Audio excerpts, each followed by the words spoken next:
선생님 반갑습니다. 수업 나눔 토크 수업 원추입니다. 네, 오늘도 선생님들과 다양한 수업 이야기를 나눠볼까 합니다. 네, 나연쌤, 제가 질문 하나 드릴 텐데요.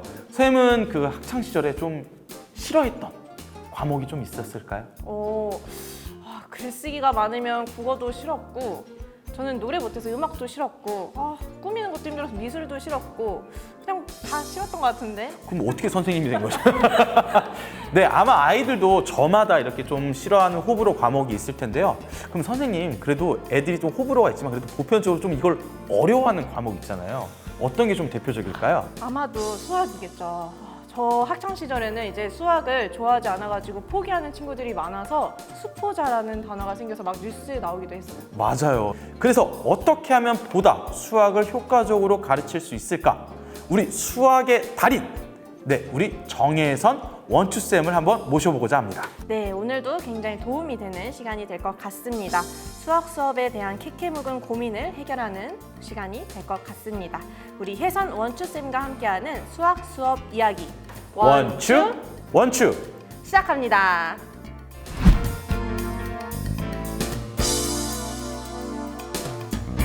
네, 반갑습니다. 우리 원추쌤 반갑습니다. 네, 선생님 자기소개 좀 부탁드리겠습니다. 네, 안녕하세요. 저는 인천 봉화초등학교에서 근무하는 정혜선이라고 합니다.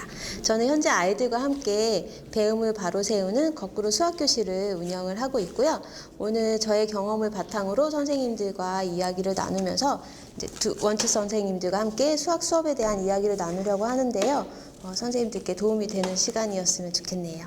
우리 반 아이들도 봐도 이 수학 자체에 대한 거부감이 되게 큰 애들이 많은 것 같아요. 그래서 이 교사로서 가르치다 보면은 어떻게 하면 좀 아이들이 좀 이게 거부감 없이 재미있게 이렇게 좀 가르칠 수 있을까 이런 고민을 많이 하는데, 그렇다고 해서 단순하게 또 가르치자기에는 또 원리를 또 아이들에게 알려줘야 되잖아요. 그래서 많은 고민이 되는데, 우리 선생님께서는 이런 아이들의 흥미를 유발하기 위해서 어떻게 하고 계실까요?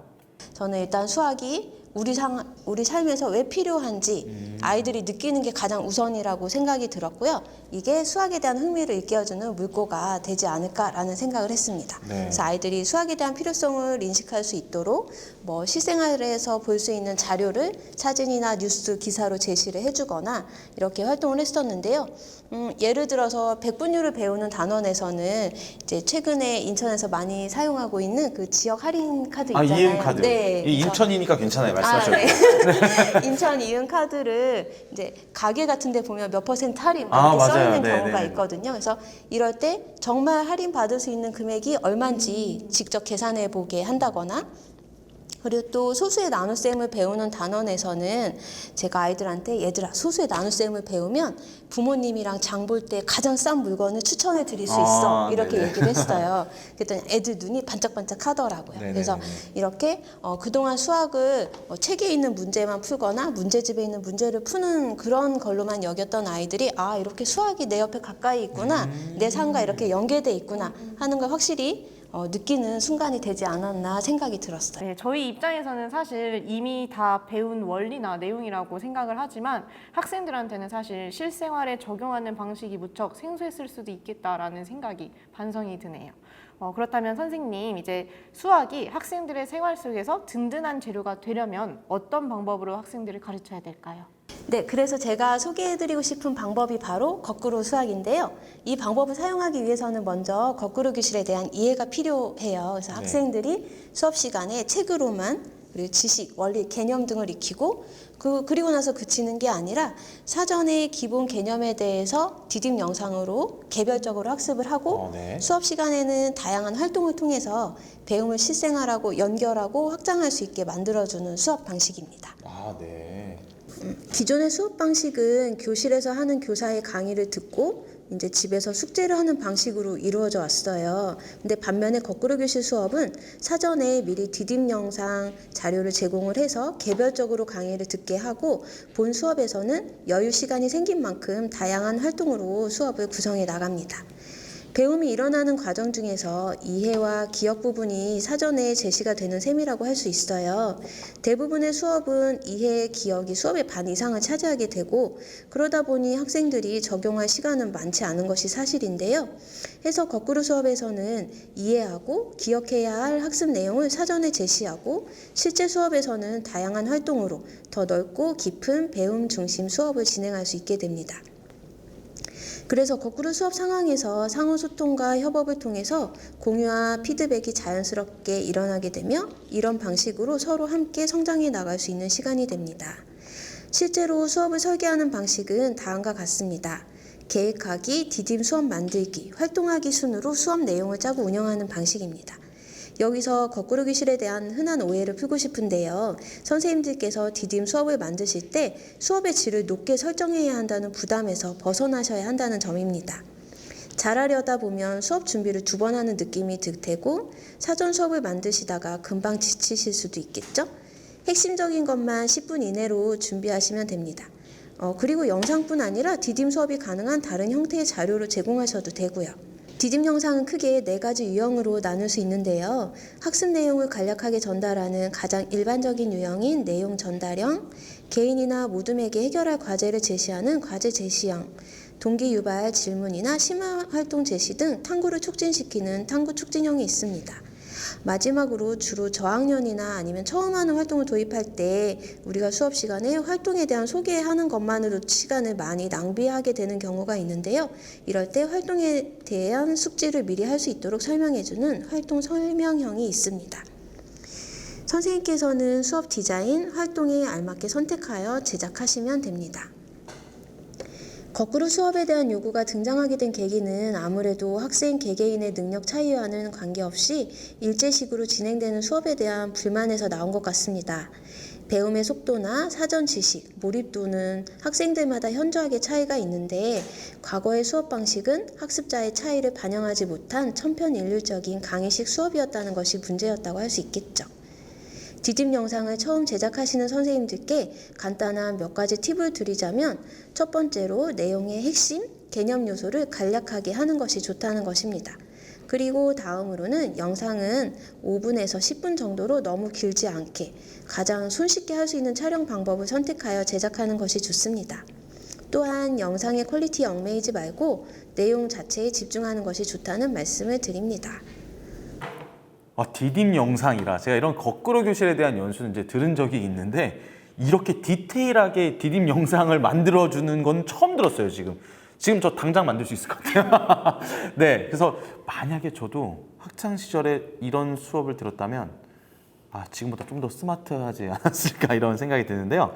그러면 선생님 이거를 어떻게 디딤 영상 하는 건 알겠어요. 그러면 이거를 본 수업에서는 어떻게 진행하는지 좀 간단하게 좀 설명 좀 해주실 수 있을까요? 네, 사전 수업을 본 이후로 학생들이 이제 서로 배운 내용을 다양한 방식으로 공유를 할 수가 있는데요. 제가 보여드릴 방식은 저희 반에서 거꾸로 수업을 해오면서 저와 아이들에게 가장 효과적인 방법을 찾아서 만든 저만의 수업 모형인데요. 모형이라고 하면 사실 조금 거창한데 저는 나름대로 이걸 한상 차린 수업 모형이라고 이름을 붙였어요. 네. 지금 보여드리는 활동의 전 과정 중에서 실제 수업에 활용되는 배움 전개 부분과 배움 확인 부분을 집중적으로 살펴보도록 하겠습니다. 배움 장터는 또래 도우미 학습으로 디딤 수업 이후에 원리 이해도가 높은 학생이 배움 가게 주인이 되고 다른 학생들이 손님이 되어서 개념에 대한 이해도를 높이는 활동을 하게 됩니다. 그리고 보물찾기 활동에서는 보물 쪽지 안에 배운 내용과 관련된 문제가 제시되어 평가가 이루어지는데요. 이때 쪽지의 색깔을 서로 다르게 하면 수준별로 학생들 스스로가 내가 이것을 풀 수 있는 문제구나 하고 이렇게 선택하고 쉽게 해결할 수 있어서 수준별 평가가 용이하다는 장점이 있습니다. 배움의 확인 부분에 있어서는 이제 학생들이 재밌어하는 TV 프로그램에 나오는 활동을 좀 활용을 해보았는데요.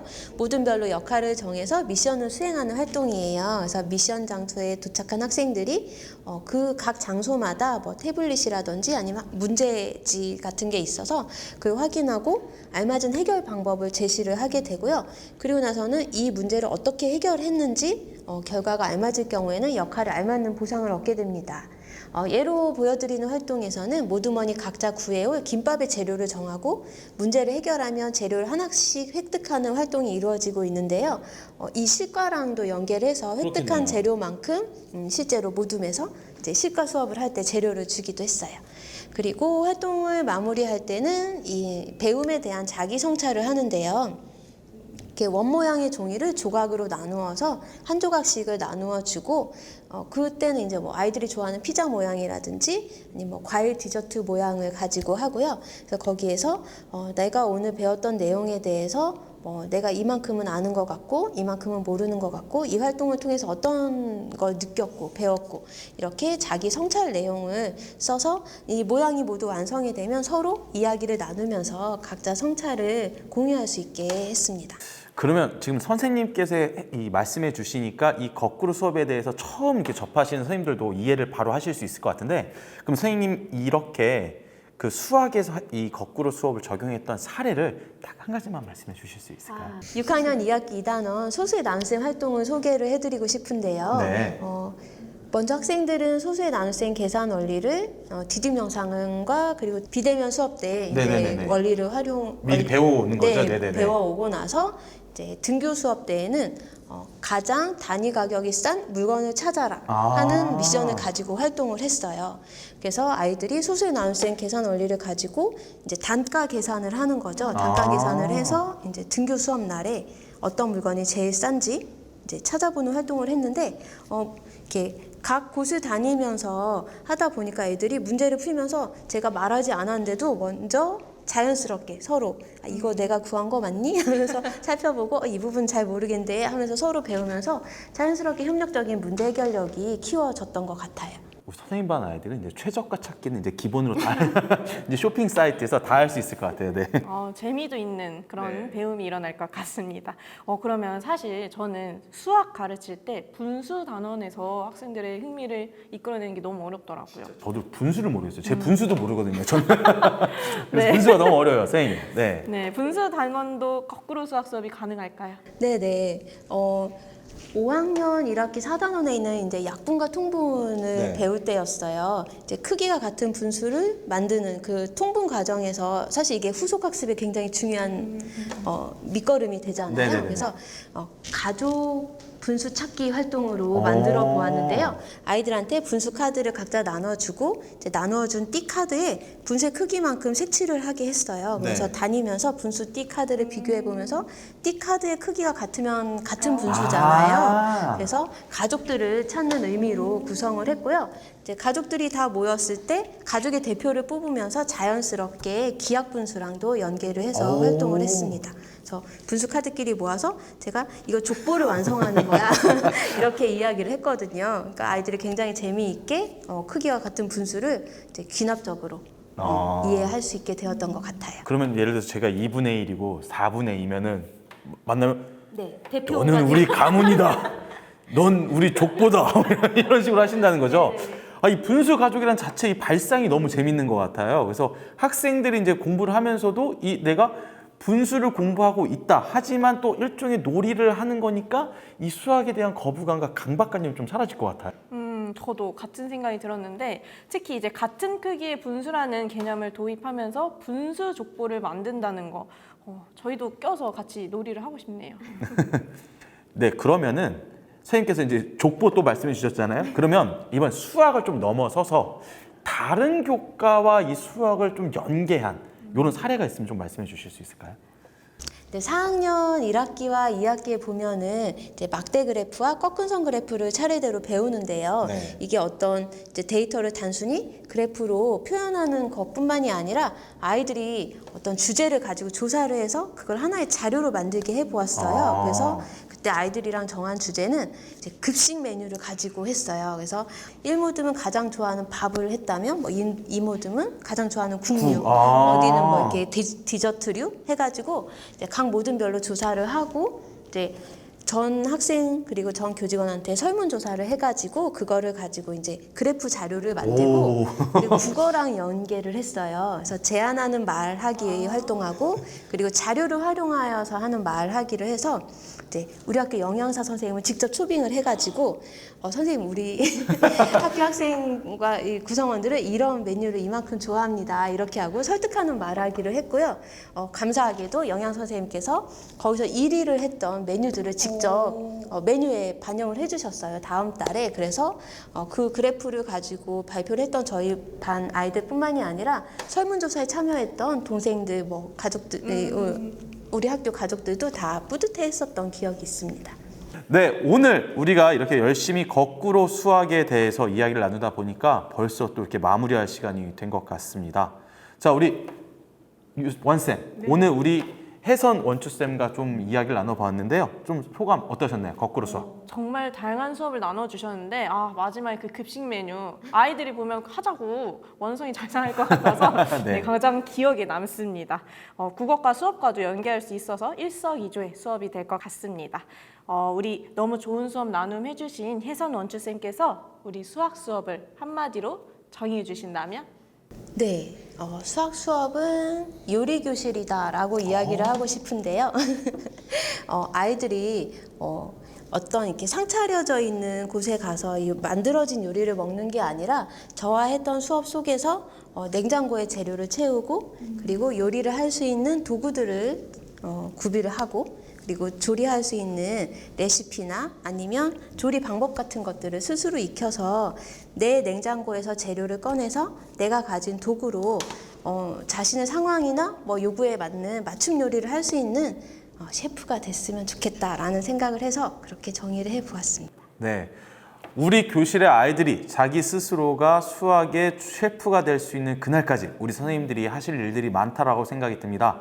오늘 이 거꾸로 수학에 대해서 어려운 부분일 수도 있는데요. 단계적으로 이렇게 설명해 주신 우리 선생님께 너무 감사드리고요. 우리 수업 원추 영상을 보신 우리 선생님들께도 감사 말씀 드리겠습니다. 네, 선생님들 풍성한 수업, 그다음에 좋은 수업, 학생 중심 수업 원하시죠? 네, 선생님들 학생 모두가 셰프가 되는 수학 수업 원추 Yes, I want you.